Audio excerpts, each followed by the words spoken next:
శ్రీరామయనుడి మంత్రము శ్రీరామయనుడి మంత్రము తారకమని ఎరిగి మదిని ధ్యానపరుండై సారము బ్రోలిన నరునకు చేరువగును పరమ పదవి చేకురువేమా. శ్రీరామయనుడి మంత్రము తారకమని ఎరిగి మదిని ధ్యానపరుండై శ్రీరామయనుడి మంత్రము. శ్రీరామ మంత్ర జపం చేసేటువంటి వారికి సులభప్రాయంగా ఉండేటువంటి మంత్రం రామనామం, తారక మంత్రం. తారక మంత్రము కోరిన దొరికెను ధన్యుడనైతిని ఓరన్నా అని రామదాసు గానం చేస్తాడు.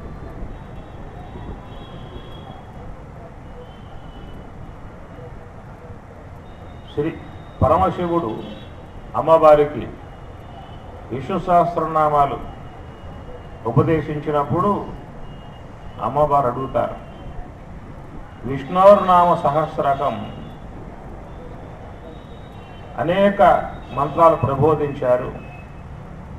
తత్తుల్యం అన్ని మంత్రాలకు సమానముగా ఉండేటువంటి తేలికగా సులభముగా జపించుకునేటువంటి మంత్రం ఏదైనా ఉంటే చెప్పమని అమ్మవారు ప్రార్థించినప్పుడు పరమశివుడు బోధించిన మంత్రం తారక మంత్రం. శ్రీరామ రామ రామేతి రమే రామే మనోరమే సహస్రనామ తత్తుల్యం రామనామవరాననే. శ్రీరామ రామ రామేతి రమే రామే మనోరమే. సమస్త సహస్రనామాలకు సమానముగా తూగేటువంటి మంత్రం రామనామము. ఈ రామనామం అనేటువంటిది శివకేశవాత్మికం. శివనామం చేయాలా విష్ణునామం చేయాలా అనేటువంటి భావాలతో ఉన్నటువంటి వారికి శివకేశవుల జప సంబంధ పుణ్యాన్ని సమకూర్చేటువంటి యొక్క నామం రామనామం. దానిని త్యాగరాయుల వారు రాజీవము మాజీవము అని ఒక తత్వాన్ని కూడా గానం చేస్తాడు. అనగా పంచాక్షరి మహామంత్రంలో మకారం జీవాక్షరమై ఉండగా ఓం నమో నారాయణాయ అనేటువంటి మంత్రంలో రకారం జీవాక్షరమై ఉండగా ఆ రా మా రెండు కలిపి రామ అనేదిగా చెప్పినట్లుగా మరి శివకేశవాత్మిక పుణ్యం లభించేటువంటి యొక్క మంత్రం రామనామం. సులభముగా ఉండేనా జపం చేయటం వల్ల ఏమవుతుంది? జపతో నాస్తి పాతకం అన్నారు. మనసులో ఉన్నటువంటి యొక్క దోషాన్ని పోగొట్టేటువంటిది జపము అని చెప్పాను. దానివల్ల ఏమవుతుందంటే అనేక సంకల్పాలతో ఉన్నటువంటి యొక్క మనస్సు ఏ సంకల్పము లేకుండా ఉంచగలిగేటువంటి విధానం. అనగా మనస్సులో కలిగేటువంటి యొక్క ఆలోచనలు పుంఖానుపుంఖాలుగా వస్తూ ఉంటాయి. అలాగా అనేక రకాలుగా వచ్చేటువంటి యొక్క ఆలోచన ప్రపంచం నుండి బయటపడవేయగలిగేటువంటి యొక్క సామర్థ్యం ఎట్లయితే ధ్యానానికి ఉన్నదో జపానికి కూడా అనేక ఆలోచనలు కాకుండా ఒకే ఒక్క ఆలోచనగా ఉంచేటువంటి విధానం జప విధానం. అందువల్ల గురువులు ధ్యానాన్ని ఉపదేశించినప్పుడు జపాన్ని కూడా చెప్తారు. లక్ష్మీనారాయణలో కూడా పంచాక్షరి మహామంత్రాన్ని ప్రబోధిస్తారు. ఆ తర్వాత సోహం అనేటువంటి యొక్క ధ్యానాన్ని గురించి చెప్పుకొస్తారు. రెండవది ఈ తారకం అన్నప్పుడు తారకంబు మనశుద్ధి కారకంబు, తారకంబు మనశుద్ధి కారకంబు అన్నారు. మనస్సుని శుద్ధి చేసేటువంటి యొక్క విధానం తారకములో ఉంటుంది. ఇక్కడ రామ అని చెప్పన్నప్పుడు ఈ శ్వాస హంస స్వరూపాన్ని కూడా రామ అని చెప్పని అంటారు. రామ అంటే రమయతీతి రామ రము క్రీడాయాం. ఎవరయ్యా రాముడు అని చెప్పనంటే రమయతి క్రీడయతి ఇది రామ రము క్రీడాయా. నిరంతరముగా రమయతి, బ్రహ్మములో రమించేటువంటి యొక్క విధానమే రామ అని చెప్పారు. అనగా ఉచ్ఛ్వాస నిశ్వాసలుగా హంస అనేటువంటి రూపముగా సోహముగా పిలువబడేటువంటి యొక్క ఈ తారకం హంస, దీని తారకం అంటారు. అనగా తరింపజేసేది కాబట్టి తారకం అని చెప్పారు. ఈ భవబంధాల నుండి తప్పించి, అజ్ఞానము నుండి తప్పించి, ఈ ప్రపంచ విషయాల నుండి బయటపడవేసి పారమార్థిక వస్తువుని పొందింపజేసేటువంటి యొక్క విధానం హంస యందు ఉన్నది కాబట్టి ఆ హంస నిరంతరముగా భగవంతుని యందు రమిస్తూ ఉంటుంది. దూరం పెట్టి రామ అనేది జపం చేసే విధానం లోకంలో చాలా మందిలో ఉంటుంది. ఎందువల్ల అని చెప్పానంటే జపం అది ఎందుకు ఆవశ్యకత అయింది? చాలా మందిలో శుద్ధ సాత్వికత ఉండటం కంటే ఈ మలిన సాత్వికం ఎక్కువగా ఉంటుంది. మలిన సాత్విక అవిద్య అని చెప్పనంటారు. మలిన సాత్విక అవిద్యతో ఉన్నటువంటి వారు జీవులు. శుద్ధ సాత్విక బ్రహ్మాకార వృత్తి ఉండటం అని చెప్పనంటే బ్రహ్మవేత్తలకు ఉంటుంది. ఎవరైతే నిరంతరంగా ధ్యానం చేస్తూ యోగ సమాధిని పొంది ఉంటారో, యోగ సమాధిని పొంది ఉన్నటువంటి వారికి మాత్రమే శుద్ధ సాత్వికత ఉంటుంది అన్నారు. శుద్ధ సాత్విక అని అంటే అర్థం ఏమిటి? మన సాత్వికంలో సత్వగుణములో రాజసిక సంబంధ సంస్కారములు, తామసిక సంబంధ సంస్కారములు ఈ రెండు చేరి ఉంటే మలిన సాత్వికం అంటారు. ఈ మలిన సాత్వికం అనే దానిని అవిద్య అన్నారు. మలిన సాత్విక అవిద్య. ఈ అవిద్య ఉపాధిగా ఉన్నటువంటి వాడే జీవుడు. శుద్ధ సాత్విక బ్రహ్మాకార వృత్తి ఉపాధిగా ఉన్నటువంటి వాడు ఈశ్వరుడు. అవిద్యోపాధికో జీవ, మాయోపాధిక ఈశ్వర శంకరవాడి. అందుచేత ఉపాధి రహితం శుద్ధ బ్రహ్మం. యస్మాక్షరం అతీతోహం అక్షరాదపి చోత్తమ అతోస్మి లోకే వేదేశ ప్రదిత పురుషోత్తమ అన్నారు. అనగా క్షర పురుషునికి అక్షర పురుషునికి అతీతముగా ఉన్నటువంటి యొక్క స్వరూపమే పురుషోత్తముడు. అది శుద్ధ బ్రహ్మము అన్నారు. ఆ శుద్ధ బ్రహ్మమే సోపాధికమై ఉన్నట్లయితే మాయ ఉపాధిని బట్టి ఈశ్వరుడుగా, అవిద్య ఉపాధిని బట్టి జీవుడుగా అదే భాషిస్తూ ఉన్నది. అవిద్య ఉపాధి అంటే ఇప్పుడు మన దేహాలు, ఈ దేహాలలో ఉన్నటువంటి యొక్క ఆ చైతన్యానికి అవిద్య ఉపాధిగా ఉన్నది కాబట్టి జీవుడు అన్నారు. అదే మహాత్ములు తత్వవేత్తలైతే వాళ్ళకి దేహం ఉన్నది, అయినా కానీ ధ్యానం ద్వారా, సోహంభావ ధ్యానం ద్వారా మలిన సాత్వికమై ఉన్నటువంటి యొక్క అవిద్యను జయించడం కారణంగా, ఈ మలిన సాత్వికమై ఉన్నటువంటి యొక్క అవిద్యను జయించడం కారణముగా వాళ్ళలో శుద్ధ సాత్వికం ఏర్పడుతుంది. ఆ శుద్ధ సాత్వికాన్ని బట్టి మహాత్ములు ఈశ్వర స్థానంలో ఉంటారు. కాబట్టి మహాత్ముల యొక్క సేవ ఈశ్వర సేవ అంటారు. మహాత్ములు సేవిస్తే ఈశ్వరుణ్ణి సేవించినట్లే. ఎందుకు అంటే మాయ ఉపాధి కలిగి అక్షర స్వరూపుడు ఈశ్వరుడు. కూటస్థ అక్షర ఉచ్యతే. కాబట్టి కూటస్థ స్థితిది జాగ్రత్త అవస్థ, స్థూలదేహము జాగ్రత్తావస్థ విశ్వడు, సూక్ష్మదేహము స్వప్నావస్థ తైజసుడు, కారణదేహము సుషుప్తి అవస్థ ప్రాజ్ఞుడు, మహాకారణము తురియము కూటస్థుడు. కాబట్టి మహాత్ములు ఉండేటువంటి స్థలం ఇది. మహాకారణ స్థితిలో వాళ్ళు హంసతో ఉంటారు. మనం ఉండేది కారణదేహం యొక్క ఉపాధి కలిగి, సూక్ష్మదేహం యొక్క సంబంధం పొంది, స్థూలదేహం యొక్క సంబంధం పొంది లోక వ్యవహారం చేస్తూ ఉంటాం. అనగా స్థూలదేహం యొక్క సంబంధాన్ని పొందేమో లోక వ్యవహారం ఉంటుంది, సూక్ష్మదేహం యొక్క సంబంధం కలిగి ఉన్నామా స్వప్నావస్థ ఉంటుంది, కారణదేహం యొక్క సంబంధం కలిగి ఉన్నామా సుషుప్తి అవస్థ ఉంటుంది. అందువల్ల మనం ఉంటే సుషుప్తి అవస్థలో పర్మనెంట్గా, సుషుప్తి అవస్థలో స్థిరస్థాయిగా ఉన్నాం, సూక్ష్మదేహం యొక్క సంబంధాన్ని పొంది స్వప్నావస్థ అవలోకనం చేస్తూ ఉన్నాం, స్థూలదేహంతో కలిసి లోక వ్యవహారము చేస్తూ ఉన్నాం. ఈ యొక్క లోక వ్యవహారం వద్దనుకున్నామా సూక్ష్మదేహంతో ఉంటాం, స్వప్నలోకంలో విహరిస్తాం. స్వప్నలోకం అంతరించిందా అంటే సుషుప్తి అవస్థ కారణదేహంతో ఉంటాం. ఇది మనం ఉండేటువంటి యొక్క స్థలాలు మూడు స్థలాలు. మహాత్ములైతే ఈ మూడింటిని వదిలిపెట్టేసేసి 4వదగు మహాకారణంతో ఉంటారు. ఈ 4వదగు మహాకారణంతో ఉంటారు కాబట్టి వాళ్ళకి విద్య, అది ఈశ్వర స్థలం. ఇది మహాకారణము ఈశ్వర స్థలం కనుక ఆ ఈశ్వర స్థలములో ఉన్నటువంటి యొక్క మహాత్ములు కూడా ఈశ్వర స్వరూపులు. వాళ్ళను సేవిస్తే ఈశ్వర సేవా ఫలితం వారికి లభ్యమవుతుంది. అందువల్ల మనం ఏనాడు కూడా అనగా గురువు ఉపదేశం ఇవ్వటం కారణంగా గురుపదేశమును పొంది ఉన్నటువంటి వారు మినహాయిస్తే మిగతా వారంతా ఉండేటువంటిది ఈ 3 స్థానాలే. అనగా అవిద్యా సంబంధము స్థిరస్థాయిగా ఉన్నటువంటి యొక్క స్థలము, సూక్ష్మ దేహంతో కలిసి ఆ స్వప్నావస్థ వ్యవహార యోగ్యము, స్థూల దేహముతో ఉండి జాగ్రత్త వ్యవహారం, ఈ మూడింటి యందు సమస్త జీవులు సమస్త మానవులు ప్రవర్తిస్తూ ఉన్నారు.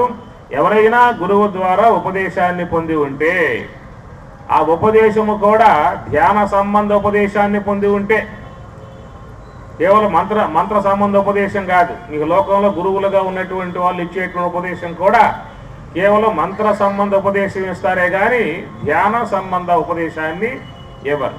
చాలామంది గురువులు చేసేటువంటి యొక్క విధానం మార్గం ఒక్క మంత్రం కాడకే ఆగిపోతారే కానీ ఈ ధ్యానం అనేటువంటిది ఉపనిషత్ సంబంధమై భగవద్గీత సంబంధమై ఉన్నటువంటి యొక్క అంశము. అందుచేత గురూపదేశమును పొంది ఉన్నటువంటి యొక్క వాళ్ళు మాత్రమే 4వదగు యోగ సమాధిలో 4వదగు హంసతో మహాకారణముతో సంబంధం పడి ఉంటారు.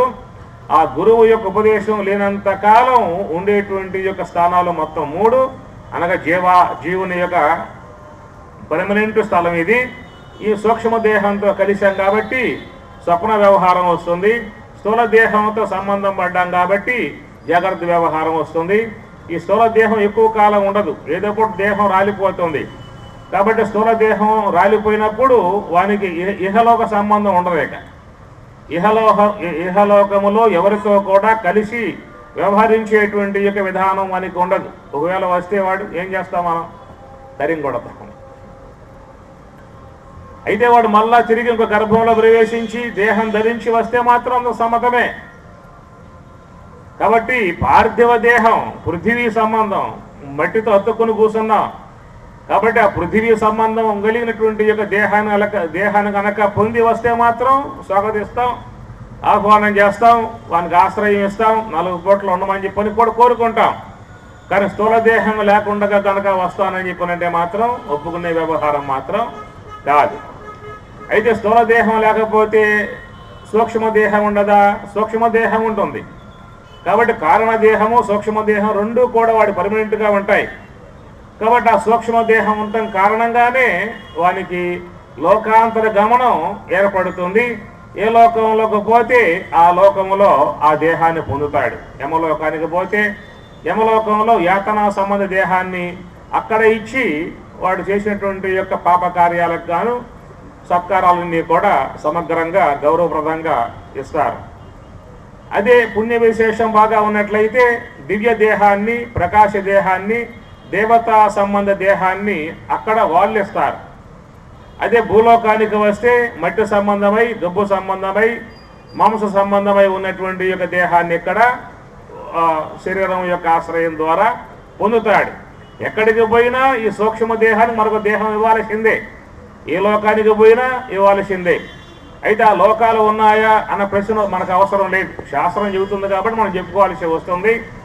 ఉన్నాయో లేవో రేపో మాపో పోతాం కాబట్టి చూసుకుంటాం ప్రత్యక్షంగా, దాంట్లో ఇంకా సందేహం మనం ఎక్కడ ఉండబోయే వాళ్ళం కాదుగా. కాబట్టి ఉన్నాయో లేదో రేపు పోయాక ఎవరికి వాళ్ళు చూసుకోవచ్చు. అయితే అక్కడికి పోయిన తర్వాత ఇక్కడున్నాయా సందేహం అక్కడ ఏర్పడుతుంది, ఏడకొచ్చిన తర్వాత ఆడున్నాయా సందేహం ఏడేర్పడుతుంది. కాబట్టి ఎక్కడున్నవాడికి అక్కడ యొక్క సంబంధమే, అక్కడ ఉన్న జ్ఞానమే ఉంటుంది కానీ మిగతా వాటి యొక్క సంబంధ జ్ఞానం అనేది ప్రకృతి ఇవ్వదు. అసలు మన కనీసం పూర్వం దేహం ఏ దేహం ధరించి వచ్చామో అనే విషయం కూడా మనకి ఇన్ఫర్మేషన్ లేదు. ఈ దేహం పోయాక మళ్ళీ ఏ దేహం రాబోతుందో కూడా మనకి ఇన్ఫర్మేషన్ లేదు. ముందుగా ప్రకృతి ఇవ్వదు.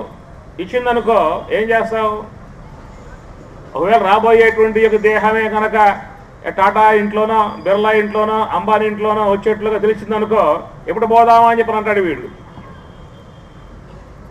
ఏమి అదే ఏదన్నా పల్లెటూరుల్లో పల్లె ప్రాంతాలలో కానీ లేదా పశువుగాను పక్షిగాను క్రిమిగాను పుట్టేటువంటిది తెలిసిందనుకో ఇప్పటి నుంచి వాడు ఏడుస్తాడు, నా రాబోయే దేహం పంది దేహం రా చెప్పాను. ఎందుకు ఆ ఏడుపు వీడికి ఇప్పటి నుంచే అప్పుడైతే పొందుతాడు, జీవిస్తాడు, అయిపోతుంది. కాబట్టి ఇప్పటి నుంచి ఆ సాగు అవసరం అలా. కాబట్టి రాబోయేటువంటి కాలం యొక్క సంబంధమే, కాలంలో జరగబోయేటువంటి ఏ మార్పులు అయితే ఉన్నాయో ఆ మార్పుల యొక్క సంబంధ జ్ఞానాన్ని అవగాహనను ప్రకృతి ఈ జీవునికి ఇవ్వదు. ఎప్పటికీ ఉన్నటువంటి అవగాహన అప్పటికే ఏర్పడుతుంది. రేపు ఏం జరగబోతుంది తెలిసే మనకేమన్నా ఇవ్వదు, అంతే అన్నమాట. అందుచేత ఈ యొక్క జీవుడుగా ఉన్నటువంటి యొక్క ఇతడు ఈ సూక్ష్మ దేహం యొక్క సంబంధం ఎప్పటికీ ఉంటుంది. కారణదేహంతో సంబంధం కలిగి ఉన్నాడు. ఈ దేహాలు మాత్రం వచ్చిపోతూ ఉంటాయి. కాబట్టి ఆ మూడింటికి కూడా స్థానం ఎక్కడ అన్నప్పుడు లక్ష్మణార్యులు చెప్పినటువంటి యొక్క బోధా విధానంలో కారణదేహ స్థలం అగ్నిస్థలం, సూక్ష్మదేహ స్థలం ఆకాశ స్థలం, స్థూల దేహ స్థలం ఆపోస్థలం. ఎందుకంటే ఆహారం స్వీకరించి ఈ దేహం పెరుగుతుంది, శబ్దం యొక్క ఆహారం తీసుకుని సూక్ష్మదేహం పెరుగుతుంది, దృశ్య ఆహారం తీసుకుని కారణదేహం పెరుగుతుంది. కాబట్టి ఈ పెరగటం అనేటువంటి అంశం మీదే దేహము అంటారు.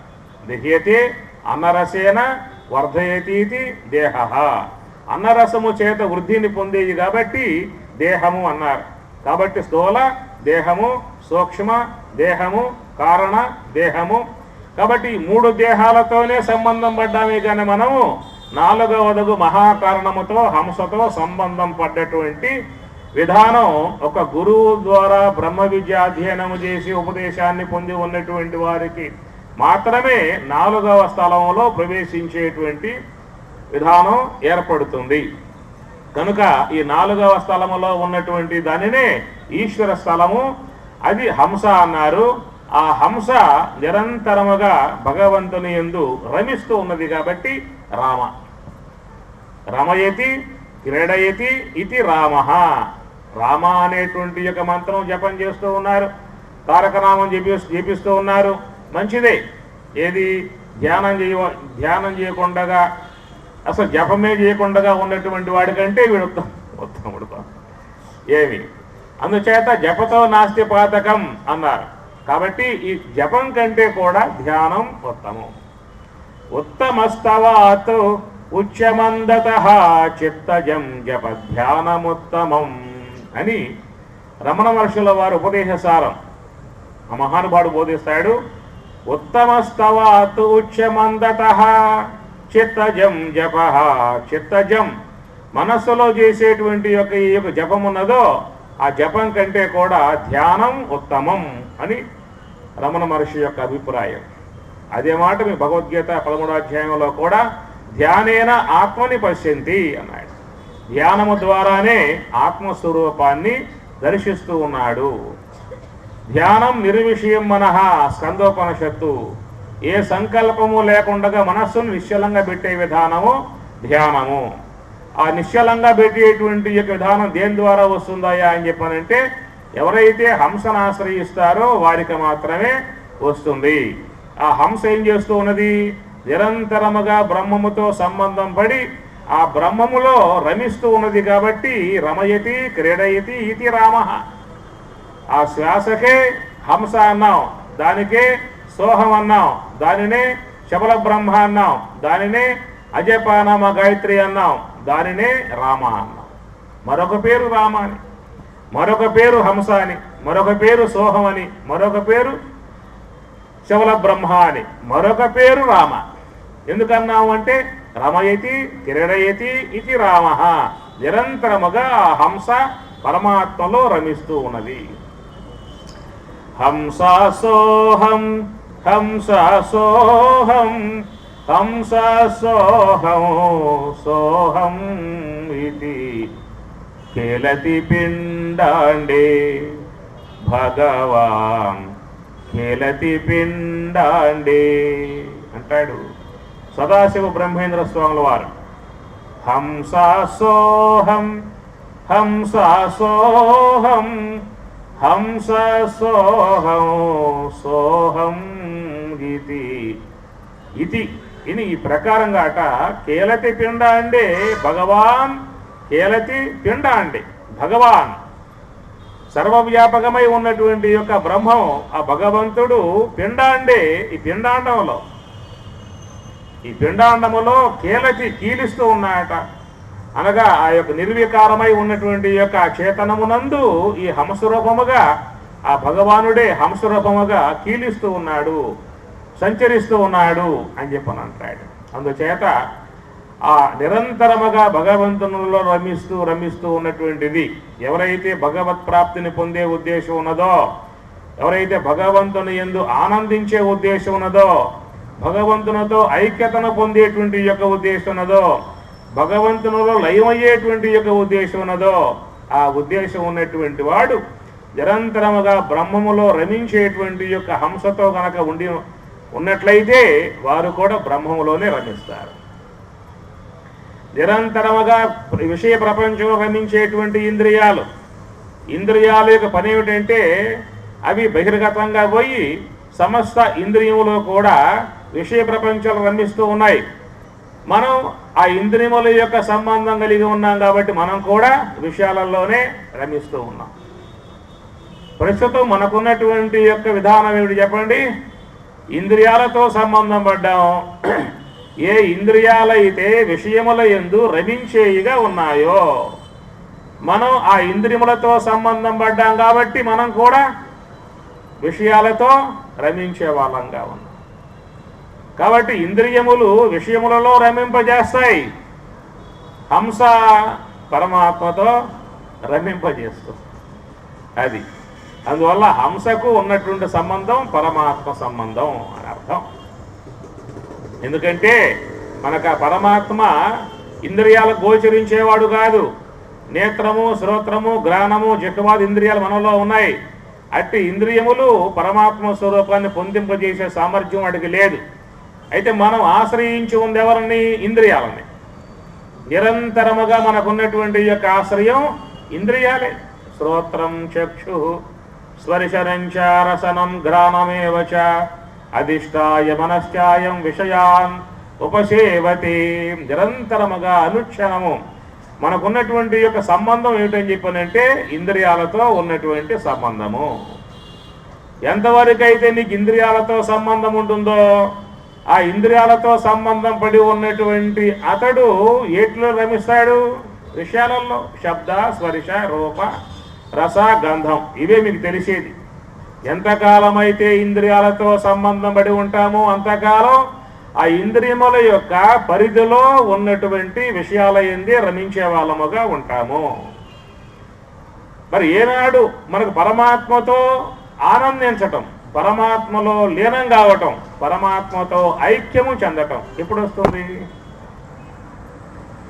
పరమాత్మతో సంబంధం కలిగి ఉన్నటువంటి యొక్క వస్తువుతో సంబంధం ఉంటే వస్తుంది. ఆ పరమాత్మతో ఉన్నటువంటి యొక్క సంబంధం ఒక శ్వాసకు మాత్రమే, హంసకు మాత్రమే ఉంది. దాని హంస అన్నాం. కనుక ఆ హంసతో 4వ స్థానముకు మహాకారణముతో హంసతో ఉన్నటువంటి వాడు పరమాత్మలో లయిస్తాడు. కనుక ఆ హంస అనబడేటువంటి యొక్క ఆ సోహమే ఏముంటుంది? రమయతి క్రీడయతి రామ. అది రామ రామ రామ రామ అంటే రముక్రీడాయం పదము యొక్క అర్థం. అది నామపరంగా చూస్తేనేమో జపం అవుతుంది, కానీ పరబ్రహ్మ స్థాయిగా చూస్తేనేమో పరమాత్మలో బ్రహ్మములో రమించేటువంటి స్వరూపముగా రమయతి క్రీడయతి రామ. రా అని ఒక్కొక్క అక్షరానికి ఒక్కొక్క అర్థం ఉంటుంది. దాంట్లో ఒక్కొక్క అక్షరం ఉందనుకోండి అర్థం ఉంటుంది. గా అన్నాం అనుకో గమ్ముల గతవు, జా జని ప్రాదుర్భావే, పా పారక్షణే. ఇట్లా ఒక్కొక్క అక్షరానికి ఒక్కొక్క అర్థం నిర్దిష్టంగా చేయబడి ఉన్నది. అట్లా రా అంటే రమించటం. దేంట్లో? బ్రహ్మములో. ఆ బ్రహ్మములో రమింపగలిగేటువంటి విధానం దేనికి ఉన్నది? హంసకు ఉన్నది. ఆ హంసను సోహం సహ అహం 2 పదాలుగా చెప్పారు. ఆ సహా అహముగానే రామ అనే పదంగా పిలువబడుతుంది. అట్లా నిరంతరముగా పరమాత్మలో రమించేటువంటి ఈ యొక్క హంస ఉన్నదో ఆ హంసకే రామ అని చెప్పిన అర్థం. శ్రీరామయనిడి మంత్రము తారకమని ఎరిగి మదిని ధ్యాన పరుండై. ఇది రమణ భగవాన్ వారి వేమన యోగి యొక్క భావన. శ్రీరామయనిడి మంత్రము తారకమని ఎరిగి మదిని ధ్యాన పరుండై. తారకమని ఎరిగి, తారకం ఏమర్థం వస్తుంది? ఏది నీ రకం, నా రకం ఏమిటి? మనకి బాహ్య భావం ఉంది కాబట్టి, బాహ్య దృక్పథం ఉన్నది కాబట్టి దేహాన్ని చూసుకున్నాం. నల్లగా ఉందా, తెల్లగా ఉందా, లావుగా ఉందా, సన్నగా ఉందా, ఇవి చూసుకుంటూ ఉన్నాం. ఇవి నేనుగా భావించుకుంటూ ఉన్నావు. అది నీ రకం కాదు, నీ వాస్తవిక రూపం కాదు. తా రకం ఏది అనగా ఈ తెలియబడేటువంటి తెలియబడుచున్న విశ్వంబు దృశ్యమనుసు తెలివినై గాంచు తెలివినై దృక్కునేను అన్నాడు. తెలియబడుచున్న విశ్వంబు దృశ్యమనుసు తెలివినై గాంచు దృక్కునేను. కనుక తెలివినై సమస్తము తెలుసుకునేటువంటిది ఉన్నదే. ఆ తెలివినై ఉన్నటువంటి వస్తువే నేను. తెలియబడేవన్నీ దృశ్యాలే. శబ్దాది విషయ పంచకంబు దృశ్యంబగు శ్రవణాధికరణ పంచకమునకు శ్రవణాధికరణ పంచకంబు దృశ్యంబగు దత మనోబుద్ధ్యహంకృతులకు దత మనోబుద్ధ్యహంకృతులు దృశ్యంబగు పరిపూర్ణ దృంమయ బ్రహ్మంబునకు పరిపూర్ణ దృంమయ బ్రహ్మంబునకు దృశ్యత్వంబు కానరాదు. శబ్దాది విషయ పంచకంబు దృశ్యంబగు. దృశ్యం అంటే తెలియబడేయి. కనుక ఈ శబ్దాది విషయములు శబ్ద స్పర్శ రూప రస గంధాది విషయాలు దృశ్యాలు. దేనికి? నేత్రాది ఇంద్రియాలకి. కనుక ఈ విషయాలు తెలుసుకునేటువంటి యొక్క ఇంద్రియములు ద్రష్ట అయ్యాయి, విషయాలేమో దృశ్యమయ్యాయి. కొన్ని ఇంద్రియములు కూడా ద్రష్ట అని చెప్పందామా అని చెప్పన్నట్లయితే ఆ ఇంద్రియములు విషయముల యొక్క విషయంలో ద్రష్టలుగా ఉన్నాయి కానీ మనస్సు యొక్క విషయంలో దృశ్యములుగా ఉన్నాయి. మనస్సు ద్రష్ట, ఇంద్రియాలు దృశ్యములు. అయితే ఆ మనసు అనేటువంటి యొక్క వస్తువు ఇంద్రియాల యొక్క విషయంలో ద్రష్టగానే ఉన్నది, కానీ బుద్ధి యొక్క విషయంలో దృశ్యం. ఏమంటావు? నా మనసు బాగలేదా ఏ పూట అంటలా. నా మనసు బాగాల రామాక చికాగ్గా ఉన్నది రేపు రా అని చెప్పని అంటాడు. అయ్యా నా మనసు కుదురుబడింది, ప్రశాంతంగా వచ్చేసేసింది, ప్రశాంతంగా ఉన్నా రారా అంటాడు. కనుక మనసు అనేటువంటి వస్తువు ఎట్లా ఉందో, చికాగ్గా ఉందా, కోపంతో ఉన్నదా, ప్రశాంతంగా ఉన్నదా, అనుకూలంగా ఉందా, ప్రతికూలంగా ఉందా అనేవన్నీ కూడా బుద్ధికి విషయంగా గోచరిస్తున్నాయి. కాబట్టి ఈ మనస్సు అనేది దృశ్యము, బుద్ధి ద్రష్ట. దతమనో బుద్ధ్యహంకృతులకు దృశ్యం బగు. కాబట్టి మనస్సు బుద్ధికి దృశ్యము, బుద్ధి అహంకారాన్ని దృశ్యము, అహంకారం బ్రహ్మమునకు దృశ్యము. అన్ని దృశ్యాలే, బ్రహ్మం ఒక్కటే ద్రష్ట. అట్టి బ్రహ్మమునకు దృశ్యత్వంబు చింతింపదుగాన దానికి దృశ్యత్వం రాదు, అన్ని దృశ్యములే. అందుచేత సమస్తము తెలియబడేటువంటివే. కాబట్టి అవి నీవు కాదు. తా రకం, తా ఆ తెలియబడేటువంటివి అవి నీవు కాదు. తెలుసుకునేటువంటి బ్రహ్మమైతే ఉన్నదో ఆ బ్రహ్మము నీవు. కాబట్టి ఆ బ్రహ్మమును ఉన్నటువంటి యొక్క బ్రహ్మమును ఉన్నట్లుగా ఆ వాస్తవిక తత్వమును సమగ్రంగా పొందింపజేసేటువంటి విధానమే తా రకం. శ్రీరామయనిడి మంత్రము తారకమని ఎరిగి మదిని ధ్యాన పరుండై సారము గ్రోలిన నరునకు చేరువగును పరమ పదవి చేకురువేమా.